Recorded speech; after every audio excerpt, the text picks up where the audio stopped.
Yo, what's going on, everybody? It is 9 p.m. Eastern Standard Time, and it's your boys, Mike and Mish, with the Mike and Mish Show. What's going on there, Mikey?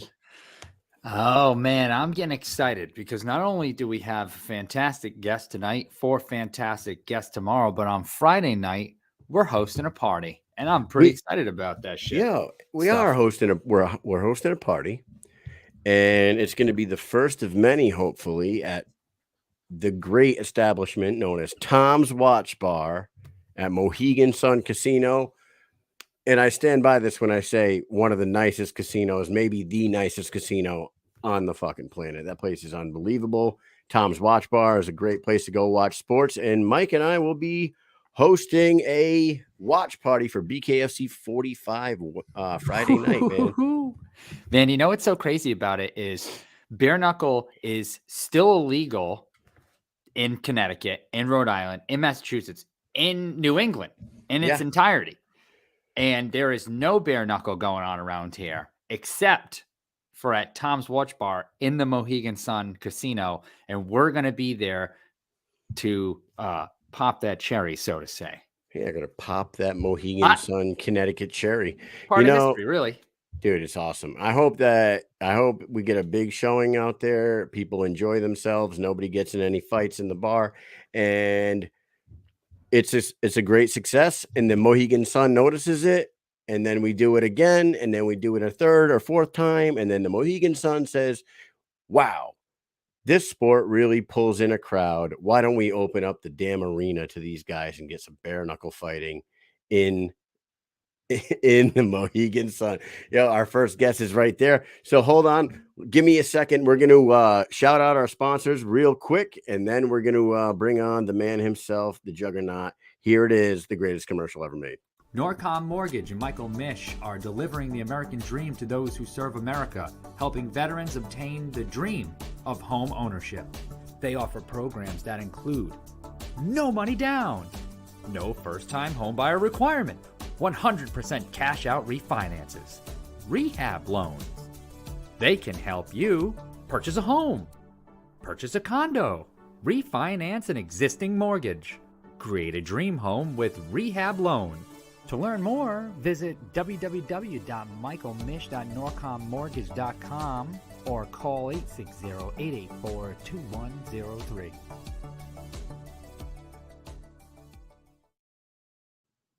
Or 860-884-2103. You call Michael Mish, and he will help you buy a home, refinance your home, build a home, whatever you need to do. Mike is the guy to call. We also have 2 more sponsors. Of course, we got Bare Knuckle Corn Snacks, the most delicious popcorn snacks in the Bare Knuckle market. So if you're not going to get your ass to Hollywood, Florida this weekend, you might as well buy yourself some bare knuckle corn snacks. And yeah, you heard that, Mike. Oh yeah. And get yourself some snacks, watch some violence, eat some popcorn, or get the Mohegan Sun. And if you're going to be betting on the fights, make sure you get over to the Instagram page at BKBetShark and follow his tutelage and start raking in the money like the Shark does every single BKFC event. I'm sure he has some great picks for this weekend. With that said, dude, we got our guest for the evening ready to go in the weight room, and we're not going to make him wait anymore. There is so much going on that involves this guy right here. He is the double champ. He is the reigning light heavyweight champion. He's the reigning cruiserweight champion. Here he is, the man himself, Lorenzo. Oh, what's up? Thanks for the introduction, man. Thanks for the awesome introduction. You got Lorenzo, I can hear myself talking. I said, thanks for the ultra. Oh, I got you hooked up to the speaker. Hold on. Yeah. Sure.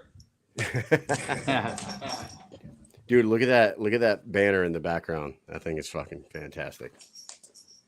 Yeah. My bad. Sorry about the echo. I had just finished up class, so we still rocking. I still had y'all hooked to the speaker. What's up, everybody? Nice. Lorenzo, do you ever stop working?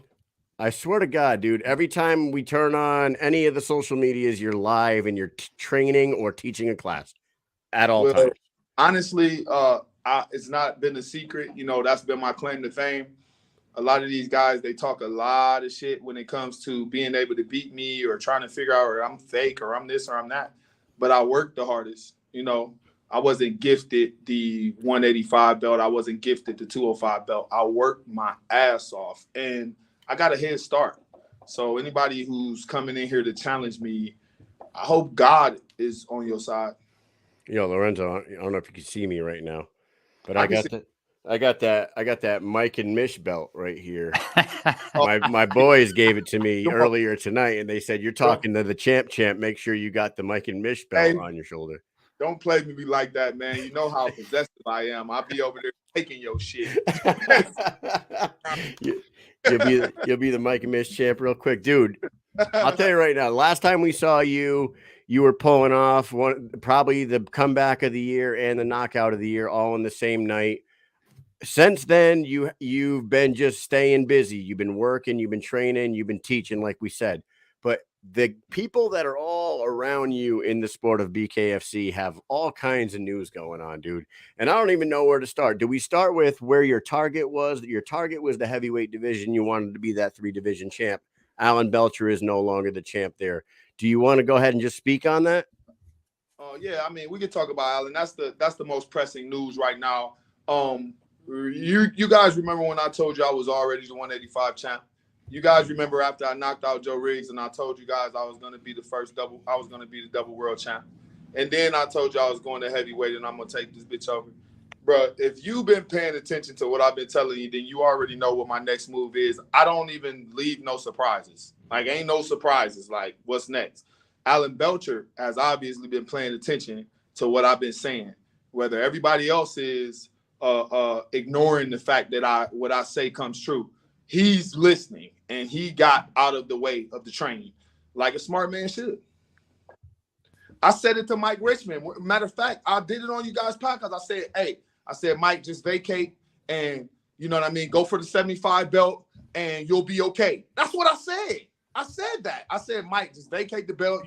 You won by the skin on your teeth. You know, you beat Doolittle. You got an interim belt. Just vacate and go to 175 and you'll be fine. Nobody listens to me. So let me ask you this question then. Then that automatically leads to this question. Now that the belt is off of Alan Belcher's waist, are you going to be the guy fighting for that? Or has there been any conversations about what is going to happen with that heavyweight strap? There's been a few conversations with the KFC president, David Feldman. I can't really give any details. I would like to, you know, I love to do the spoilers and shit. But right now we're just waiting on David Feldman to make his decision. But I am pretty much a shoe-in for the heavyweight title fight. I've done the most work. I have the most wins. I have the most knockouts. I have the most buzz. I am a shoe-in for the BKFC heavyweight contender slot. If I have to defend a title or two before then, I don't know if I'll get the shot. I don't know how long Dave plans on leaving the belt vacant. I don't really know. And I'm not really trying to run the company. Dave's going to point at who he wants me to put in a coma. And I'm going to show up and put their ass in a coma. Who do you want to fight? If you get to choose, I would probably be Arnold Adams, right? What do you think about Arnold Adams? What do you think about him as a fighter? That was the original plan to fight Arnold Adams. I respect Arnold Adams as a champ. He's been there before. He lost it. He came back and got it back. He is a fighter, even though he take rounds off and he bullshits during training and he kind of like, you know, he's a gifted person. He's not necessarily the hardest working guy. Me versus Arnold Adams is a disaster. That's a disaster, and I knew it from the moment I met him at BKFC 8 when Reggie Barnett fought for the title. I knew that eventually it would be me versus Arnold Adams. I just didn't know how long it would take. You know what I mean? I've been looking for that fight for a long time. When Belcher beat Adams, he didn't even really beat him. So I wasn't even crazy super excited about fighting Belcher. I would like to fight Belcher, but he's gone. Whatever. Bye. So, yeah, I say give the champ a shot at his belt. Make him fight me for the vacated title. It's a win-win. I become the first triple world champ in bare knuckle history, or Arnold Adam wins his belt back. Let's go. Let me ask you this. Talking about the 3-division simultaneous champion here. There's a interim belt for your 185-pound division that is up in the air. And that one kind of like took everybody by surprise because you're not injured. You don't have a fight right now. The 185-pound belt sits on your shoulder or on the shelf, wherever it is right now. It kind of threw everybody by surprise that you weren't defending and that they got an interim belt. Can you tell me what the conversation was with the president about that, and how did they come to the decision to have an interim title? Honestly, you know me, when I come to do these interviews, I don't tell no lies. I don't BS. Honestly, the only conversation that me and David had was about my next fight was for the heavyweight title. So when it comes to putting on the interim title or doing whatever they had to do in the lighter divisions, I assumed that because me and Dave had already spoke about having a heavyweight title fight, that they just went ahead and did whatever they had to do to keep the show going on. I've talked to David a bunch of times, and he knows that I have no qualms about these guys fighting for an interim belt. I also did an interview at the last BKFC when Mike Perry fought, and I told him, like, hey, everything is on hold until I get that shot. So, you know, be comfortable with an interim title. And like I said, the Prez he's on his job. He knows what he's doing. I called it fool's gold before. I'll call it fool's gold again. Anybody silly enough to grab a belt knowing that I'm as close to a leprechaun in the BKFC as can be, like I will kill you over this gold. If you stupid enough to put your hands on it, then go ahead. I am the only champ to ever defend his title from an interim champion. Are you, say you get this heavyweight title fight, right? And Jared Warren and Josh Dyer fight for the interim. One of them wins it, and say either one of them, whoever, say Jared Warren's got the belt, and then you go ahead and get your title shot. Now you are the 3-division champion. Is it even fathomable to go up and win a heavyweight title and then go all the way back down to 185 and unify that belt? Or is that at that point when you win that heavyweight division, are you done with the 185-pound division? Honestly, I'm 40 years old, so you might not like this answer, but I'm going out on my shield. I'm going out on my sword. Every time they call my name to come get one of these belts, I'm showing up to the dance. I don't have no 5 or 6 years to keep dicking around with these dudes. If you touch something that belongs to me, you better be prepared to fight me for it. There was a time where I considered vacating the belt if I became the triple champ and just staying the heavyweight champ and defending the 205. But at this point, this is about money. This is about money. If you want something to belong to me, you better have a check in your hand. Think about it. I earned this. You think I'm gonna give it away? Don't even make sense. Don't make sense at all. So as long as I'm not injured, as long as I'm defending, as long as I'm here, it's not like Hector Lombard sat on the 205 belt for a whole year without defending it. It's not like Alvarez sat on the 175 belt for a whole year without defending it. Right, Tiago. Yeah, name was. It's not like that. Not at all. Can I ask you this question? 205 heavyweight is not safe for you. You just don't know what I'm gonna do. I'm a wild card. So how big do you plan on being when you step into the ring as a heavyweight contender? I don't know. This is about it. I'm about 235 right now. 235. So, man, it's just like I'm no fighter. Mike's no fighter. We don't know what the fuck you're going through. But for me to like fathom in my brain to step into a ring at 235, win a heavyweight title, and then cut 50 pounds or whatever that is. I'm not good at math either. 50 pounds to 185 and try to fight a fucking dude after dropping 50. That just seems like crazy to me. But you are a different human being, I would say. It does seem crazy. It does. But years and years of experience, I've been doing this shit so long that, you know, I do kind of teeter. I would say not quite 235, maybe like 230 on the nose. But when I fought Mike Richmond, I cut from 230. I went to Puerto Rico with Elvin Brito, and I worked my ass off, and I cut from 230 to 185. It's not that far from me. I'm not a true heavyweight. I'm not a true light heavyweight. I'm just about a cruiserweight. Cruiserweight literally means could whoop your ass at heavyweight and could whoop your ass at light heavyweight. That's what it means. That's what it means to me. Somebody give me a better definition. See, I know you can make the weight and you will do it. I would just be worried about the long-term effects of doing that to your body repeatedly, gaining the weight and losing it. You know what I mean? Just as a human being doing that over and over again, the wear and tear on your body, you know?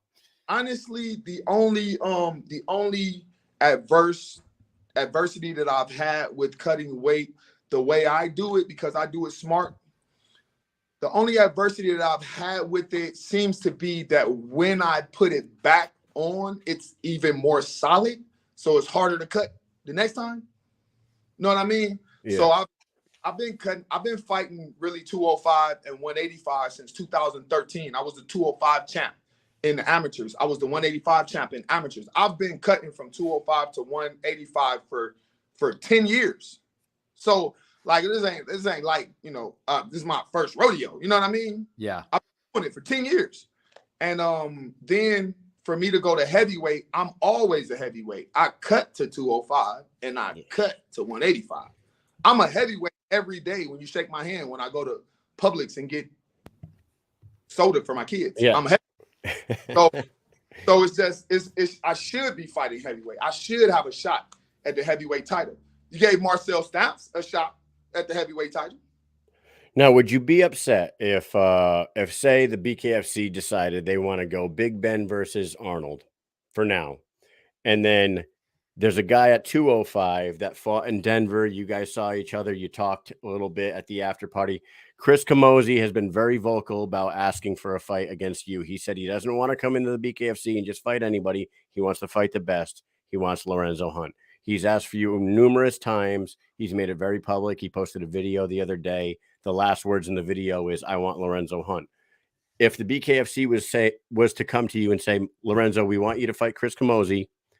Ben and Arnold or Mick and Arnold are going to fight. After your fight with Chris, you get your shot at the winner of that." Would you be upset with that? I wouldn't be upset. I have plans. Everybody has plans. David has plans. Camozzi has plans. As we can see, whose plans usually work themselves out. What's my track record? It's we pretty know good right now. And it is it's flawless at this point.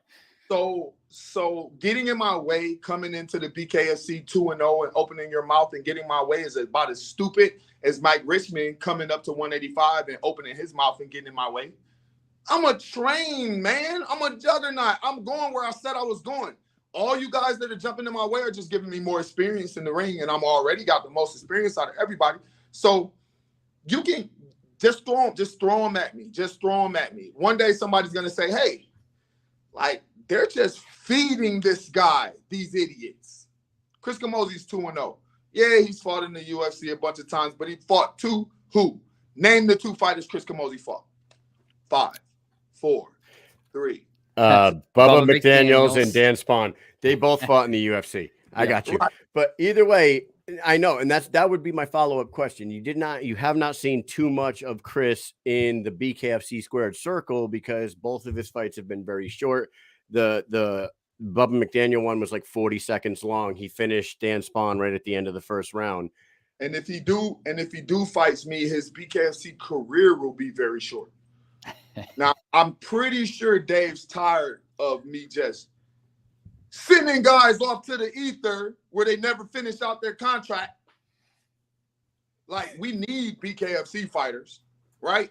We need guys. Yes. We need guys.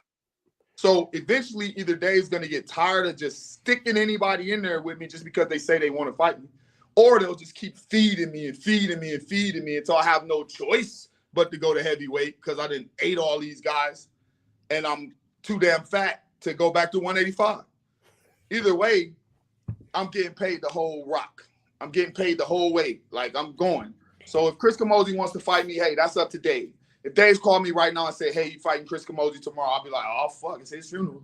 whatever, you know what I mean? Like, I'm not gonna shy away from a fight. I mean, I would like to fight for the heavyweight belt. If Mick Terrell and Big Ben fights, and y'all got to do some sort of weird bum fight for the heavyweight title just to make it, just to create another monster that runs away from real competition when it's time to ante up, you know, dip off and grab the belt and just not come back. Come on, it's a waste of time. The guys that should be getting the shine is the guys that you know show up for work. All right. Now, you know mentioned I'll show up. I know you show up. We've talked about this. Inside the ring and outside the ring. We have talked about this many times. Lorenzo, matter of fact, do you know how many times you've been on? We've had 205 episodes of this show. Do you know how many times you've been on here? I know I've been a lot, but I a think lot. I hear more. You've been on here. You've been on a lot. 16 times. Between interviews out, like say, remember that time we at in Hollywood? I think it was in Hollywood, and we were sitting on the couch at 3 a.m. So from interviews like that to being on the show, you've been on 16 times. So no wonder you guys don't call me no more. Yeah, well. Honestly, people are getting jealous, Lorenzo. They're why is Lorenzo on again? That's haters, man. Yo, to be honest with you, Lorenzo, and I'm not gonna toot our own horn, but like we used to fucking call everybody and their mother, and we loved having you on all the time because you would answer the phone or you would answer the call, and like you are a hustler. Now we actually get people asking to come on the show, and that's kind of different for us. So you know what I mean? It's a little late. It's a little late. Right. I would like to say this. This BKFC career that we've created, we've all done it together. We all jumped in, all in, and we stuck it out, and you can tell it's working out for all of us, not just me. The experience, the family camaraderie, the fact that we know each other, the fact that we put in the most work, those are the same attributes that made me the champ. Those are the little things, right?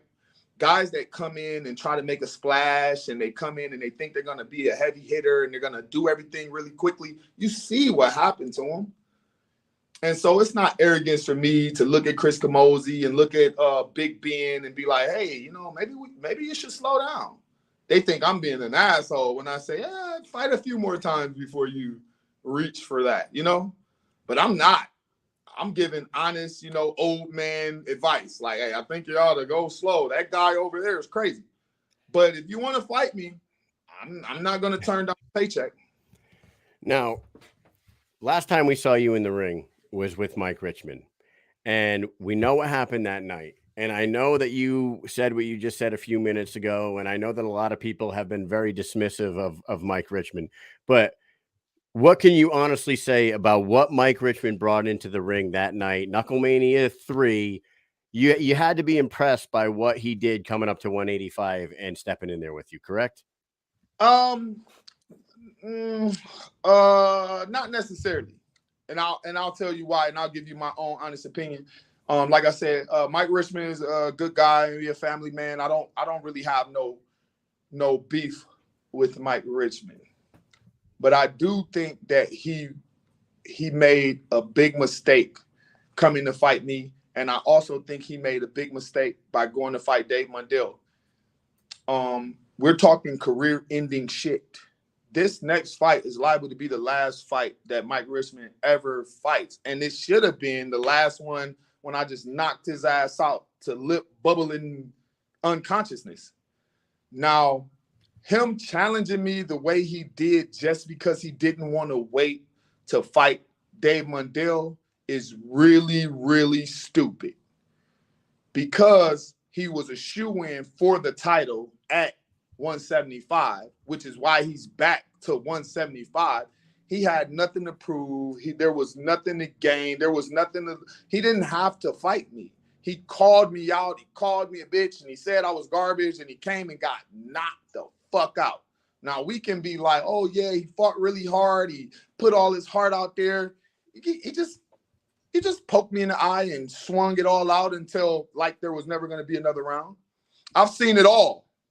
I've seen guys throwing haymakers. I've seen guys cheat. I've seen guys throw as many punches as they could and then gas out. I've been fighting forever. and whatever other people may say was a good fight, I say was a first round knockout. It was my only first round knockout. It wasn't a good fight. It was a first round knockout. It wasn't fight of the century. It was a first round knockout. That's what it was. I thought it was great. I thought it was fantastic. That fucking, I'm going to tell you what, that crowd, that roller coaster of emotions in that place was unlike anything I've ever been through live before, because, you know, Richmond's winning the round, essentially, knocks you down. The whole crowd goes nuts. They're like, oh, I can't believe this just happened. This is fucking insane. Everyone's going nuts. He gets up before, I mean, I bet half the place missed you hit him and knock him down, because it happened so fast, because everyone's like, oh my God, what the fuck's going on? There's 10 seconds left in the round now. And he comes in, and next thing you know, he's laying on the ground, and the ref's calling it off. And everyone's like, what the holy shit? Like, the place went nuts. It went nuts both times in two opposite groups. So it was like sad and happy and sad. It was like the craziest mix of emotions I've ever been through. Lorenzo, in a fight. I had the exact same reaction 2 times, 10 seconds apart from each other. It was insane. When you fell, my hands went on my head like this, and I was like, what the fuck did I can't believe this just happened. And then you got up, and my hands went down. I was like, oh, okay. And then he went down, and I was like, what the fuck? We thought it was going to the next round because there was only 10 seconds left. I think the fucking fight was over. Yeah, it was fucking wild, dude. If you haven't noticed, I have a way about me that makes my fights really exciting no matter what happens. And yeah, it was crazy.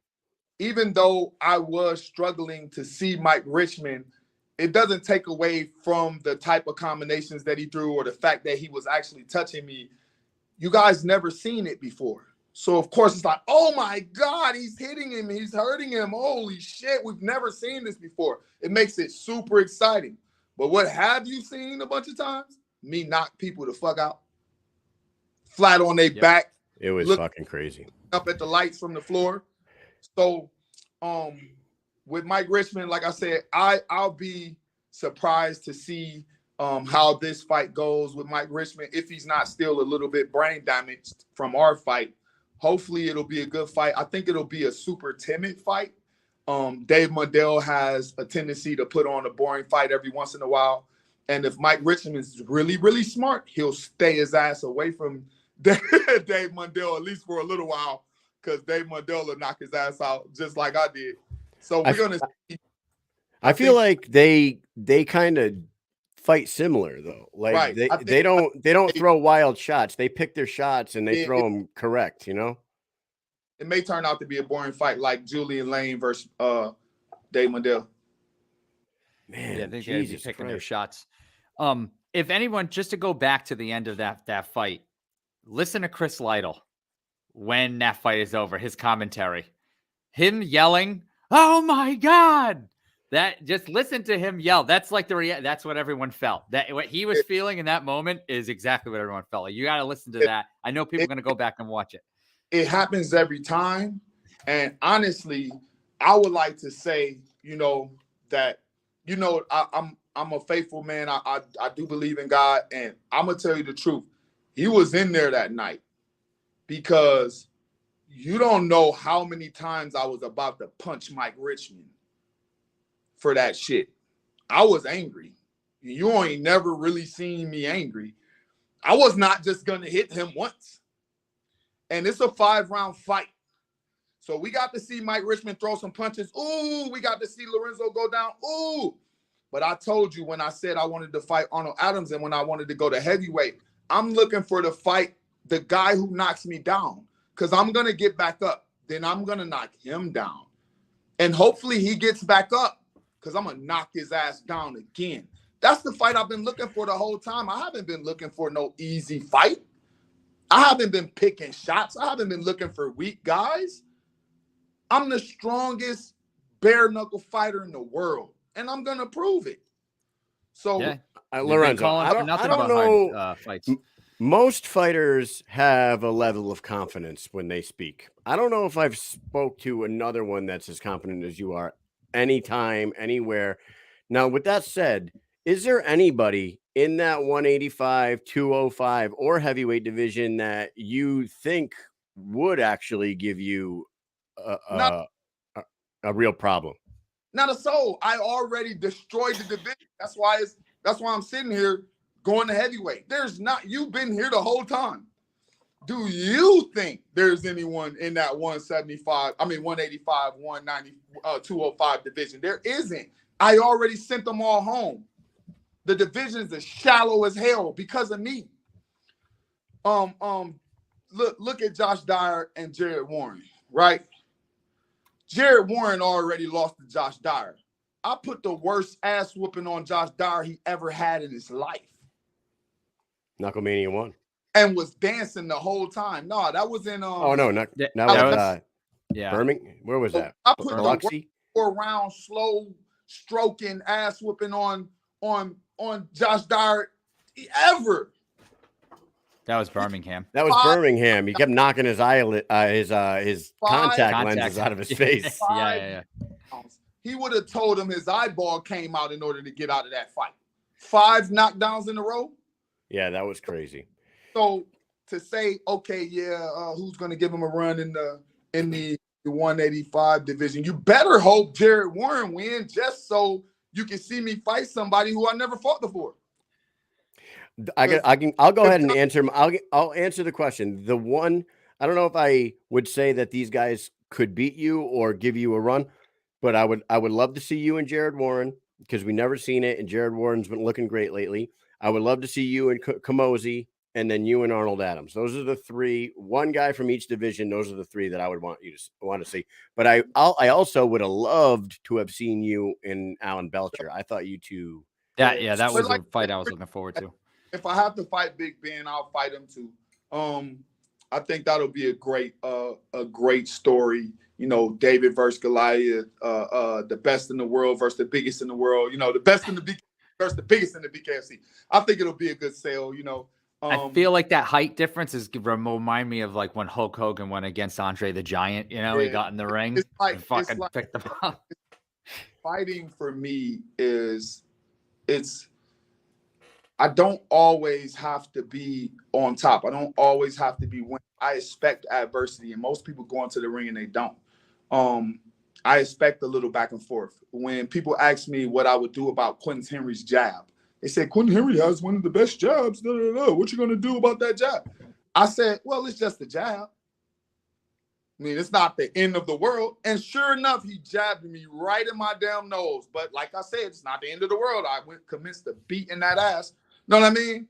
And then for these other guys, I haven't seen any nuclear bombs or any weapons that these guys possess that I won't be able to overcome.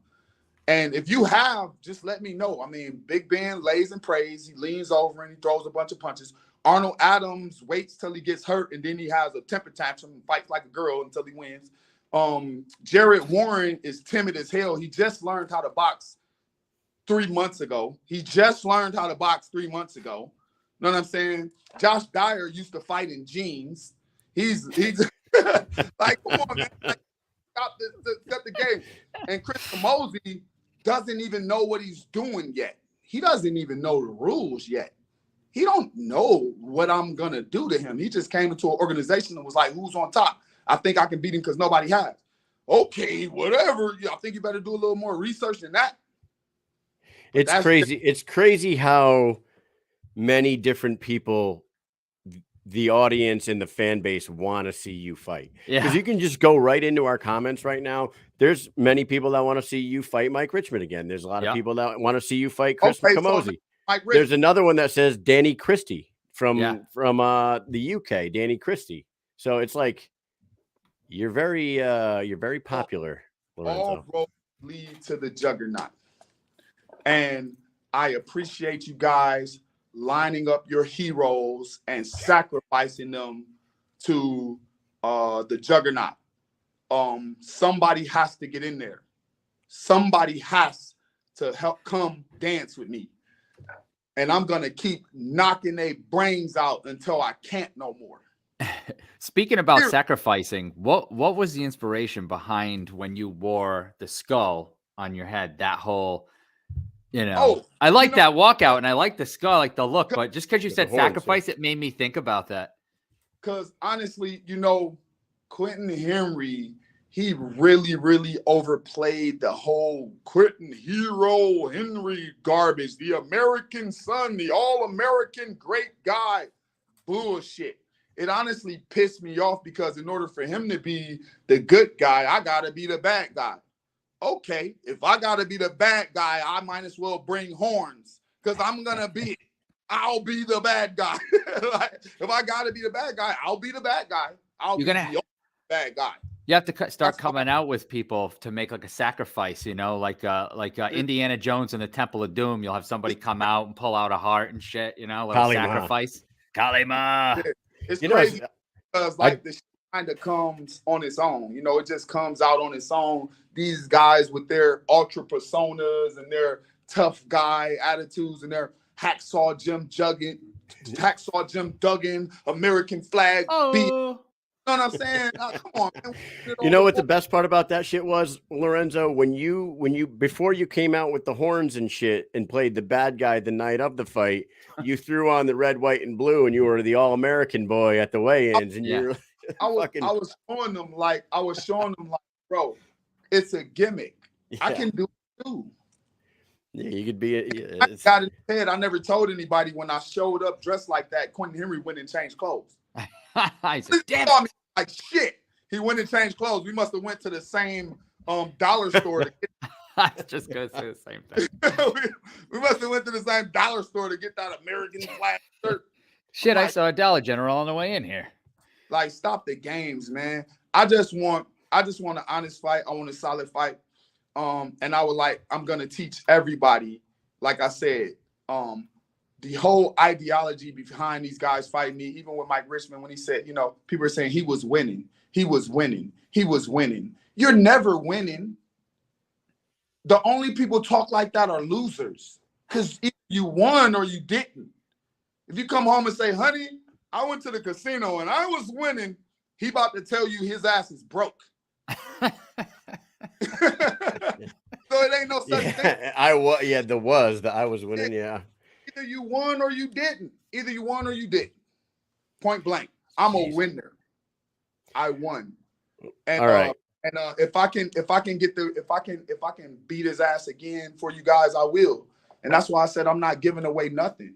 Hopefully, if Mike Richmond is able to pull out a decision or poke the shit out of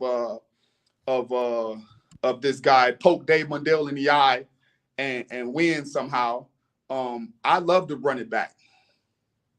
How about one of the names that just went in the comments? We're not going to keep you too much longer, Lorenzo. I know I've been staring at the thing that you're leaning on right there. I don't even know what the proper name of it is, but all I think about is The Last Dragon and Bruce Leroy at the beginning of that movie hitting the fucking things and the dude shooting the arrows at him. This is my baby right here. This is my baby. Yeah, I've been working, man. I've been ready, man. I'm grinding. Y'all see old Joe back there still eating that tomato. That's an iconic moment right there. Now, somebody just threw another, long time veteran in the game of combat sports in the mix right now. Houston Alexander. He's 51 years old. He's 4-0. Is that a fight that even interests you? Would you fight him, or does that do nothing for your plans right now? Nah, it doesn't do anything. I mean, like I said, if they force me to fight these guys in order to defend my belt while I wait to fight the heavyweight, then it's BKFC that are sacrificing you guys. They're literally dangling the heavyweight title in my face, making me beat up you guys' favorite people just to get my title shot. So I'm going to defend everything until I get the shot I want. I'll have to defend because there's no way for me to be the 3-division champ if you won't let me fight for the heavyweight belt. So Houston Alexander, my hat's off to him with a long, lustrous career in combat sports, and he's still kicking ass. You know what I mean? It's pretty wild that he's still doing it at 51 years old, huh? I applaud that. Like, he gets a round of applause from me. I would hate to get that name on the contract. I would hate to be forced to defend or vacate because I refuse to fight Houston Alexander, because I will defend. But that's not a fight I'm looking for. I don't think it's important to the legacy. I believe that I need to get this heavyweight title, and then we can negotiate out of the other belts as long as I got consistent fights coming. All right. And last thing I'm going to hit you with, David Feldman was on the Bareknuckle show, I believe it's called. It's Brian Socha's podcast now, the Bareknuckle show. Yeah. And Feldman was on there maybe a week or two ago, and he said that he's putting together a card for later this year that is going to be bigger than Denver. And now you were out in Denver. You saw how big that event was, how insane that was. Connor was there. All the fucking stars were there. Chael Sonnen was there. You had the moment with Connor. I don't know what the hell he's got in store, but do you think that you are in those plans for later this year? And if that is the case, how long are we going to have to wait as fans until we see you back in the squared circle? We talking September, October? What are we doing? Honestly, I have no idea. I was supposed to hear from Dave today, but I got busy. Maybe he got busy. I think we're going to see me sooner than that. I'm just waiting for the call, which is why I always stay ready. I always stay working. You'll probably see me sooner than that, and you'll probably see me on that card. I've been doing the most work. I've been doing really good for BKFC. BKFC's been doing really good with me. So you guys going to see me at least 2 more times this year. You know what I mean? And then I'll be ready for Knucklemania when it's time to go. I do know that somebody's going to get hurt this year. I just opened my gym in Jacksonville, Juggernaut Life Fitness. I'm training every day, 6 hours a day, Monday through Thursday. I'm off doing my thing on the weekends. I'm going to the fights this weekend. I'm living my best life, having fun training and lifting weights and running every day. Somebody's going to get hurt really bad this year. And then we'll see about Knucklemania next year and all of that. But, you know, if Chris Camozzi's in that line, if Arnold Adams is in that line, if Big Ben is in that line, if Doolittle or well, not Doolittle, but the 2 chumps that are fighting for an interim belt, whoever signs that paper, I'm going to make an example out of them. Well, you know, it would be really nice if it's in September, because I go to school for 4 weeks for the Army. Mid-July till almost the end of October, I am a fucking prisoner to Uncle Sam. And, you must be acting because it says BKFC president right there by my name, and you want me to make it happen. Yeah, that's what I'm doing. That's what we need you to do. Hey, speaking about that, right? So as soon as you popped up on the screen, and people probably didn't realize this, you popped up down there, we saw your name. I had a moment with Kyle where I looked at him and I laughed, because we are going to be giving away a signed poster that you signed and a whole bunch of other people from BKFC 22, courtesy of the Extreme BK fans page. They gave us this to give away tonight in honor of having you on the show.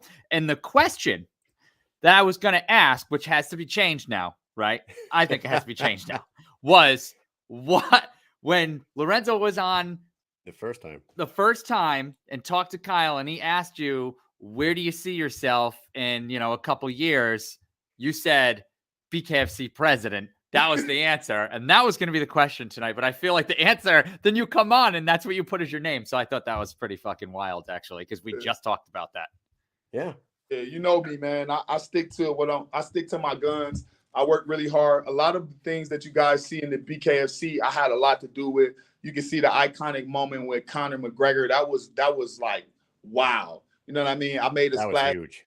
When I smacked out Rod Morrow, had that viral moment, the shit with Hector Lombard. I was in on the scheme with Mike Perry and Julian Lane when he threw the cards in his face. I reached out to Mike Perry 2 years ago before he was even considering BKFC and asked him to come over and fight with us.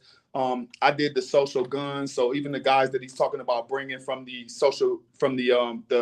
influencer fights, that's me and Blueface. If you look on my page, you see me and Blueface kicking in before he fought on the card here. A lot of the things that you guys are seeing at BKFC is me. I'm pushing, I'm promoting, I'm dragging this belt everywhere with me. I'm trying to help make this great. It's me. And so Dave knows that, he recognizes that. And that's why he said, as far as fighters go, I one of the guys on the Mount Rushmore of BKFC because I put the work in. You have to make yourself indispensable, indisposable in any organization you work with, and that's me just doing the work. You guys see me. Oh We yeah. definitely see you. You put in a ton of work. My wife the other day, so I thought in my head, right? My wife the other day, she's like, "Hey, did you see who was on Kelly and Mark?" I didn't know what Kelly and Mark was, to be honest Oh. with you, but it's the Regis and Kelly show from back in the day is now Regis and Mark. Yeah. Yeah. No, Kelly and Mark. It was Kelly Kelly and Ryan and- for a little while. Yeah, now it's Kelly and Mark. She goes, Conor McGregor was on Kelly and Mark today. Right. I was thinking in my head, when the fuck are we going to see a mainstream enough BKFC fighter to get their ass on this fucking boring morning show that everybody watches? All these single wives, stay-at-home moms that watch every day. When are they going to see a Lorenzo Hunt on with Kelly and Mark? Hey, all you got to do is keep watching the show.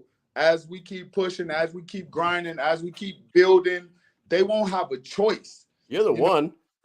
Right? We saw you on the morning show when we were in Denver recently. They won't, right? Eventually, they won't have a choice because we're such an explosive, the fastest growing sport in combat sports right now. Because we're doing so many big things, eventually they just got to start reaching out, and that's why we're popping up everywhere. That's why people are popping up to see us. Matter of fact, at Knuckle Mania, when you guys saw Holly Holmes and John Jones, it was me. I went to their gym. I called David Feldman with Holly Holmes on the phone and said, "Hey, can we get some tickets for her and John?" And Dave was like, "Hell yeah." They came out. I'm telling you, you have to do the work. You have to do the work. So a lot of what's going on, man, is just me behind the scenes being a little gremlin trying to make this shit work. And you will see me again doing some more amazing shit, making some amazing shit happen. Right now I'm training Rynell Riley for his comeback. He's here with me every morning. We fighting like crazy every morning. If you watch my Instagram live, when Rynell Riley comes back and make his splash in the 175 division, everybody gonna be like, "Holy shit, he's been training with Lorenzo." So yeah, he's right there in the comments, man. I feel like he's like one step away from being great in that division. And now, and like nothing against what he was doing before, now that he's hooked up with you, I want to see that one little step that he needs to make, because when he fought that dude, what's his name? Corson? Corson. Yeah. Corson. Yes. He should have won that fight. He should have finished that one. And I'm not trying to like critique him at all, but like I thought he had that in the bag, and I don't know what happened there. That's what we're working on. We in here working on Mortal Kombat level finishing moves. Nail in the coffin type shit. Finish. Right? And who's the better finisher than me? All right, man. Well, hey, I hope we see you in there soon. I hope it's huge news, and I hope that you can break it with us.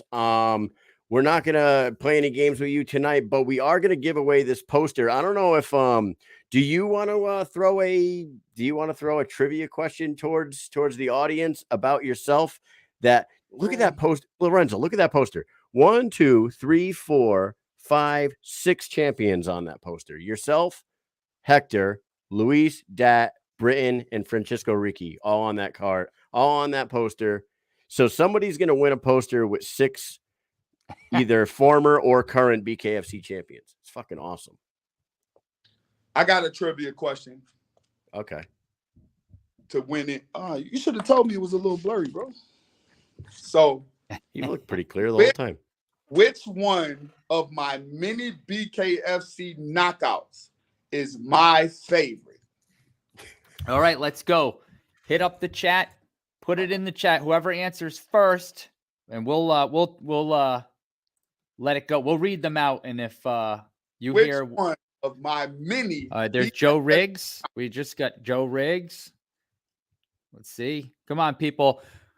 Richmond. Oh, that's a nice one, but that's not my favorite.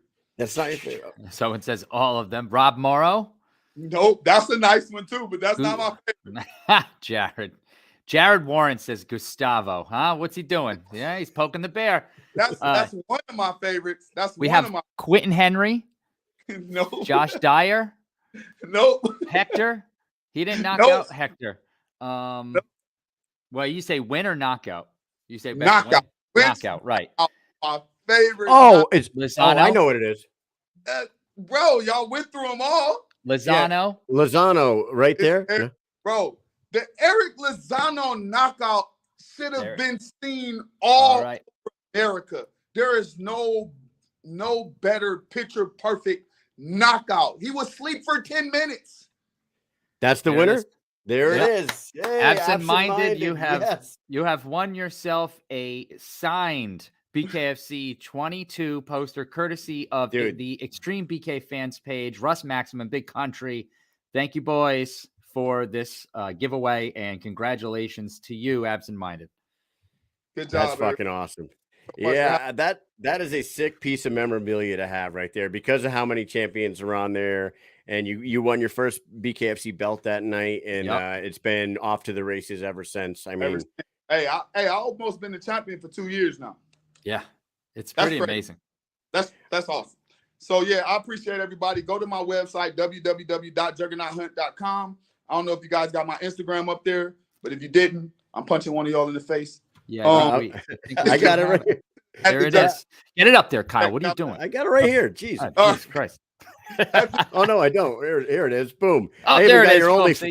Even got your OnlyFans on there. Yeah, Lorenzo. the Juggernaut's playground. Go see what he's playing with. Hey, I appreciate y'all being fans and for keep throwing these guys in there for me to stroke them. I'm gonna stroke them with different hands every time, every different way that we could possibly imagine before it's my time to gracefully bow out.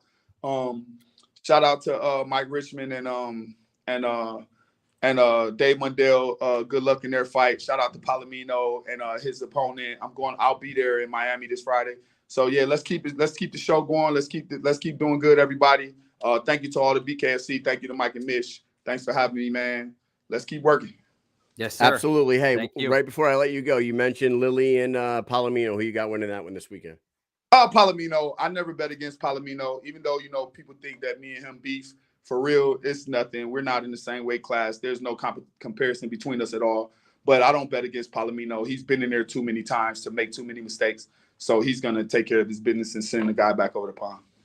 There he is, man. Everybody, thank you, Champ, for coming on. I hope we see you soon. I hope it's in September for personal fucking selfish reasons. Yeah. And we will talk to you. Thank you for your time, as always, my brother. Yes, sir. See you again. All right. Later, man. Later. There he is, guys. That is the champ. The champ. Trying to be the champ. It's so wild because I remember the very first time we met him in person, Knucklemania 1. We show up to the, RP Funding Center or Arena in Lakeland, and he's there. They're getting ready for weigh-ins. We walked in. We were a couple of stew nods. We had no idea what we were doing, but we said we're going to go for the gusto, and we did. And he was there that night, and he told us he was going to do the same, and here we are. He's the double champ, and we're still sitting in our basement talking to you guys. So this is... I'm not in my basement. No, actually, I'm in my basement, but it's really not a basement because it's finished. So, see what I mean? But anyways, I was trying to make a goddamn joke. I know, but Mike, I'm in the house of dildos.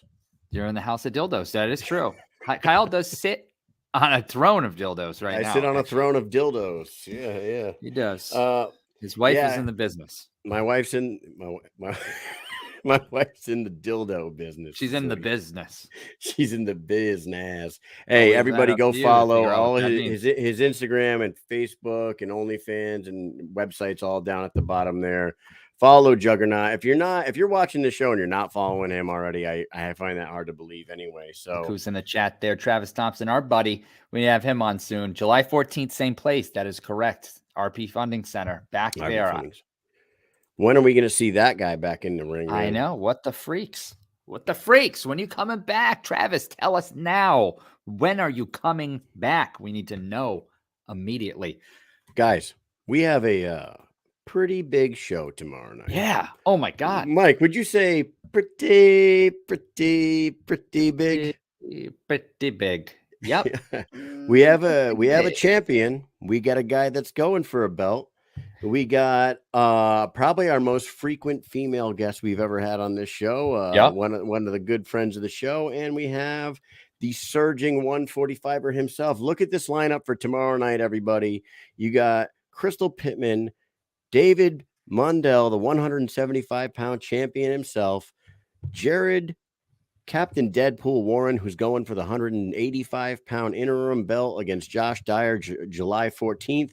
And then Brandon Allen that same night, he's going to be fighting Seth Schaefer. We just talked to him last week. That is a fucking stout lineup. It is a shift show tomorrow. Yes, and I have a shift in my pants when I think about this episode.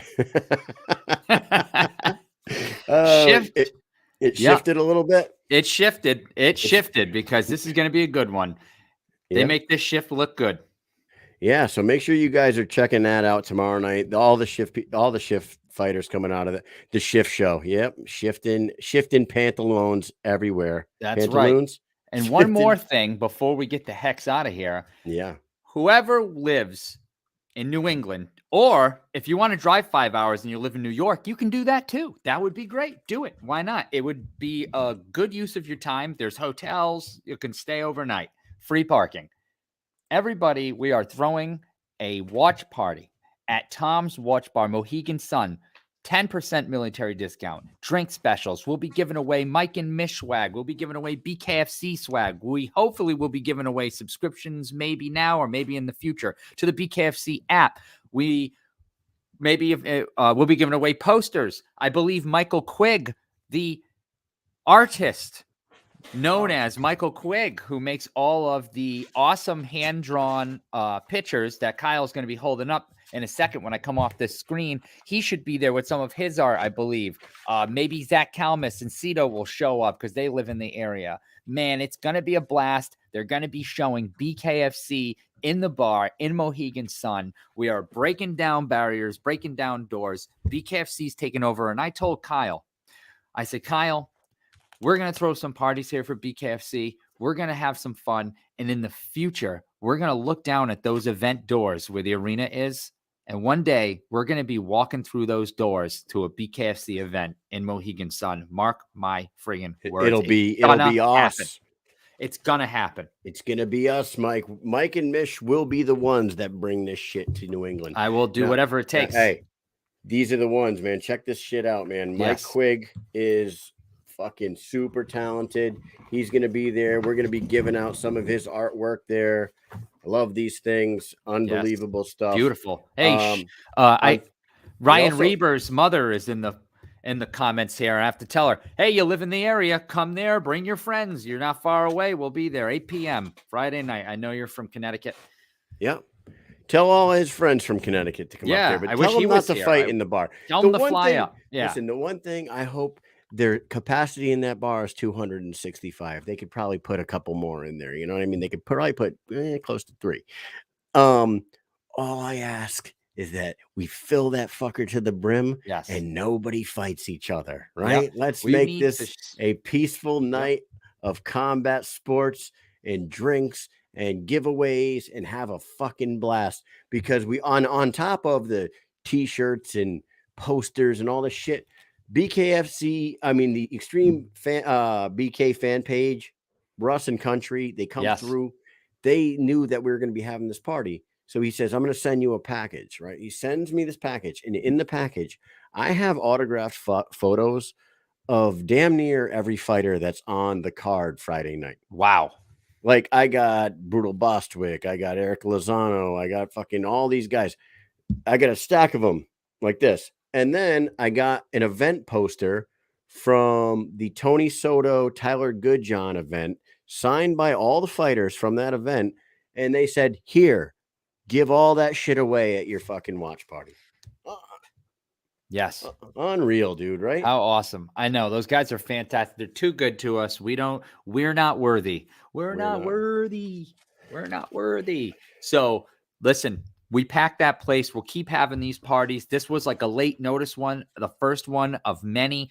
Tom's Watch Bar. They love the sport. They want to see it grow. They want to see Mike and Mish in their bars doing watch parties, having fun with everybody. Let's pack that place and show them what BKFC is all about. The most exciting combat sport on planet Earth. Bar none. Let's do it. I mean, So- everybody knows it. Everybody knows it. So tune in tomorrow night. I'll bring this graphic up one more time. Tune in tomorrow night, 9 p.m. when we talk to all these studs from Shift MMA. It's going to be a straight up shift show tomorrow night. And I'm not saying shit show, Mike. I'm saying shift show. It's going to Shift be fantastic. So for show. now, we will catch you all at 9 p.m. tomorrow night